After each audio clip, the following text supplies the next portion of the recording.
The U.S. rifle caliber 30 M1, commonly known as the Garand, is not only a dependable weapon, it also has a terrific wallop, better known as firepower. Today on the table, I have an M1 Garand dated to 1943, made by Springfield Armory, and an M1 Garand dated to 1955, made by H&R. Now, if you're a collector and you're looking for information, this really isn't the video for you. This video is for people that actually like shooting their firearms. I will do videos later where it's still up in the air if I'm going to get the rifles yet or not, but I'll be pulling out an M1 Garand NM model, which is National Match, and a B model, which is their sniper rifle. So if you're a shooter, I mean, obviously you're going to want to make sure it's in good mechanical order. You can buy gauges to check the throat and the chamber. Good to go on that. I don't actually know what the cost is on the gauges. I've heard other people quote different prices. So where this one is, pre-World War II, there's a couple of things that'll give it away if this is just, a slop job pieced together. One is the sight. You're going to want to make sure it's got this bar. Because after World War II, I'll run the exact date, but they quit using this bar on them. They actually make a couple of different versions. This one has got a pin with a hole in the center. Then the next thing you're going to want to check is the barrel. So I know what date comes back on the receiver. On the barrel, it's also got a date stamped in it. This barrel was replaced in 1946. So the receiver and the barrel does not match. Then your trigger guard. You're going to want to make sure it's a cast milled. This is what the stamped trigger guard looks like. This is for later M1 Garands. Then your cartouches. The inspector only worked for certain periods of time, so you can match his initials to the date on the serial number. Now there are other ways to verify it by tearing it apart and looking at the internal parts, of how different things were cut. But as a shooter, that really doesn't matter to you. All you got to do is make sure the parts work. Now this one was made in 1955, so it did not fight in the Korean War. This was after the Korean War, and the stock's been refinished at some point. If there was ever cartouches put on these, they've been sanded off. That's why the stock's got kind of a glossy look to it. As you can see, it doesn't have that bar right there, but this doesn't really matter because that's not the type of rifle this is. Now there's two different ways you'd want to purchase these rifles depending on what type of shooting you're going to do. So you're going to run like a tactical training class and, just sling lead down range, and you're going to be really rough with it and dress up like a soldier, crawl through the mud. You're going to want to get the cheaper M1 Garand. This is going to take a lot of wear doing that, and you might cook off the barrel because these heat up pretty damn quick. Now let's say you just like going to the range and making 500-yard shots and then sliding it back in the case and going home. Or you want to use it for deer hunting. This could be more to your liking. Yeah, the barrel, it's been rebarreled and everything, but you're not a collector. You actually want to shoot the firearm. So what matters to you is the outside appearance. The biggest things you're going to want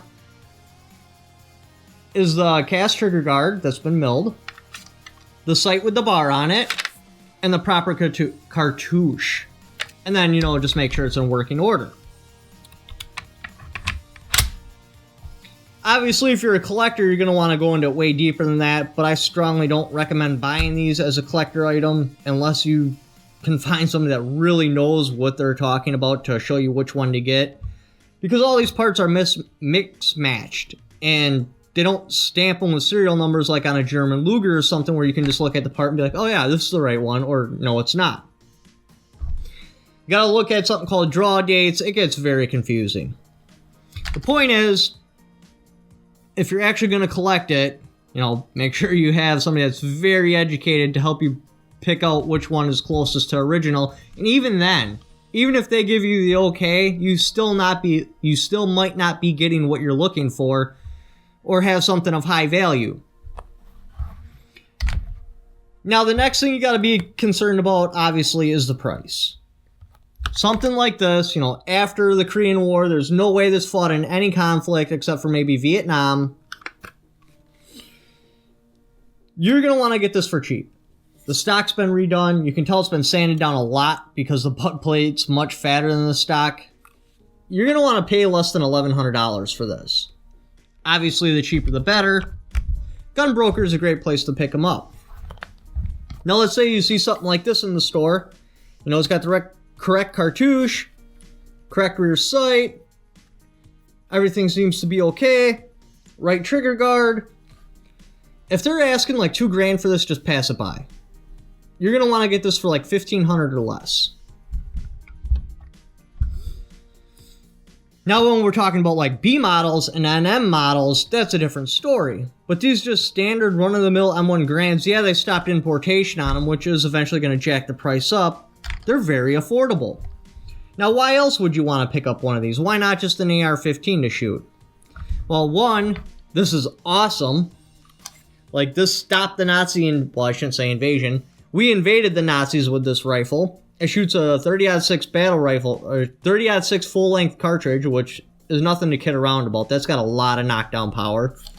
And if you live in a restricted state like, say, California, to the best of my knowledge, no states restrict this rifle.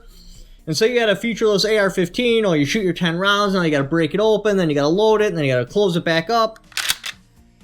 This, you know, you just grab another stripper clip, put it in, it's loaded. There's another 8 rounds. Much faster.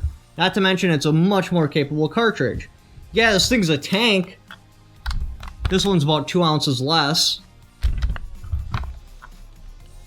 It's almost 10 pounds. Let me grab my scale real quick. Yeah, you're looking at like 4 to 5 ounces short of 10 pounds. But that's going to give you a really stable platform to shoot on. And regardless what you want to do with the rifle, you cannot count this as incapable because we literally took on Nazis with it. If you can take on Nazis with it, there's nothing you can think of that this rifle can't do. But anyway, thanks for watching. If you want to get an M1 Garand to shoot, I hope this video had helped you. If you'd like to help support the channel, check out my Patreon. And don't forget to subscribe.